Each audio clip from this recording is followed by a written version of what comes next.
federal government of Nigeria has announced the immediate reopening of 4 of the land borders shut about 15 months ago, with a promise to reopen others before December the 31st. The decision was reached at the Federal Executive Council meeting after careful consideration of the report presented by the Presidential Committee set up to look into the border closure. Minister of Finance, Budget and National Planning Zainab Ahmed told reporters after the meeting that only 4 borders were approved for opening, while others would be reopened subsequently. This committee was mandated to review and advise Mr. President on the opening of the Nigerian borders. And after our work, we recommended to the President, and Mr. President has approved the reopening of the 4 land borders, namely Seme southwest part of the country, Ilela in the northwest part of the country, Maitagari in the northwest and north central part of the country, and Mfu in the south part of the country. So these 4 land borders will be opened immediately, while the remaining borders are directed to be opened on or before 31st of December 2020. All right, still in Nigeria, the Central Bank of Nigeria has released a circular with new, rather improved directives for IMTOs with respect to the liberalization of remittances from overseas, and that's respect to diaspora remittances. Central Bank had 5 key points stating in the circular that the IMTOs, while generally have fallen in line with the earlier directives, have still continued to issue foreign exchange converted to Naira to beneficiaries. Central Bank says that they're frowning upon that, and so they've set out 5 key points. We'll get to that with, of course, our guests, including the border discussion, Michael Nwakalor, economist at Cardinal Stone Partners. Michael, good morning to you. Thank you so much for joining us. So the Minister of Finance, Zainab Ahmed, as we just heard from her, advisory committee she chaired, which included the Minister of Trade, Investment as a member, Minister of Interior, Minister of Foreign Affairs, National Security Advisor, Comptroller General of Customs, part of this committee that advised the President on the decision to reopen the borders. Do you think they were forced by the latest inflation figures or spike in food prices? Any idea as to their move with regards to their recommendation? Yeah, thanks. Thanks for that question. So basically, I think the impact of the border closures has definitely been negative for the economy in more than one way, right? So inflation is just one of the ways.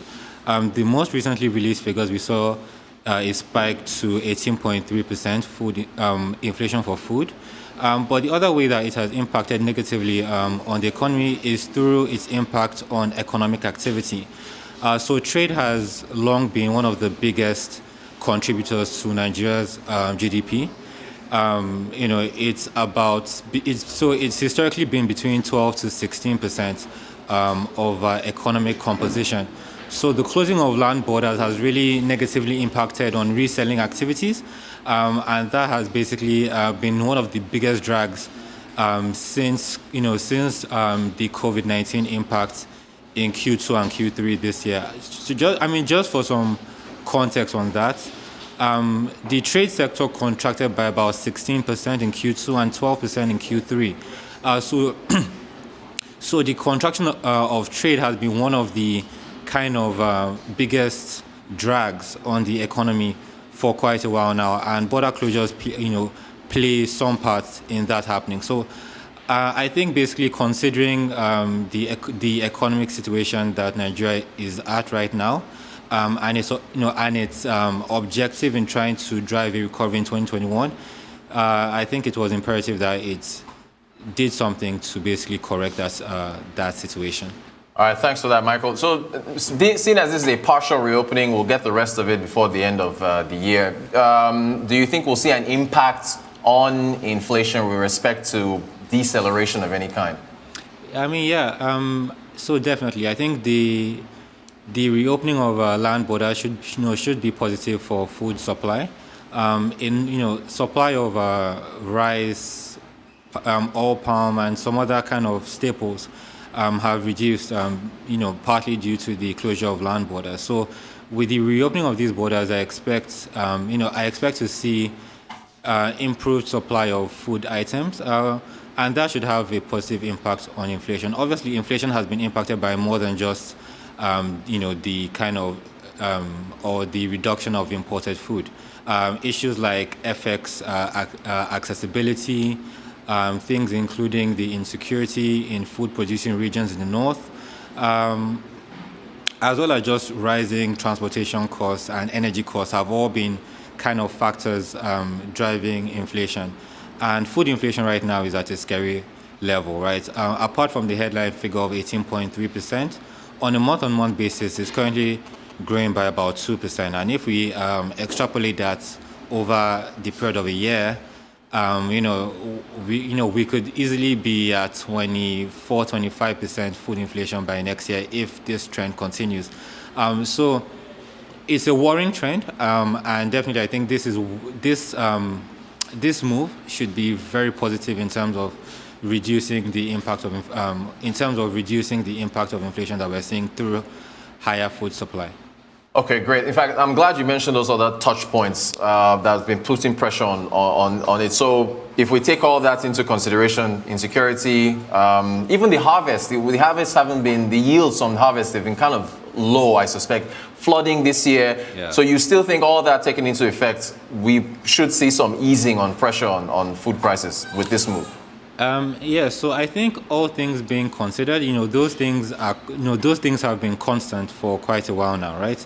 And we expect them to, by and large, continue into the coming year, right? So this is kind of just a moderating factor that can partially offset all those other factors that we're seeing.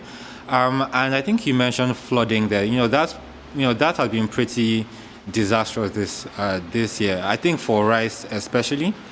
I think the Rice Association of Farmers basically came out earlier this year to say that I think about a third of annual rice production was wiped away by floods, right? So we've seen a lot of kind of supply side factors really constrain the supply of food. And while this is not the silver bullet per se, it should be a moderating factor in the midst of all these other supply side constraints that could keep prices high in the interim. All right, thanks for that. Now, Michael, can you point to any positive, and we're waiting for a report from the government, but can you point to any positive impact from this decision to close the borders? I mean, they said they wanted to combat smuggling or stuff. Yeah, so the impact on the economy, I think, has by and large been negative, both in terms of inflation and in terms of the impact on the, on economic activity. But I think the impact with regards to businesses has been more mixed. While some companies have complained about, the inaccessibility of raw materials, of imports of raw materials from neighboring countries. And some have also kind of complained that that they are not able to export as much as they used to neighboring countries.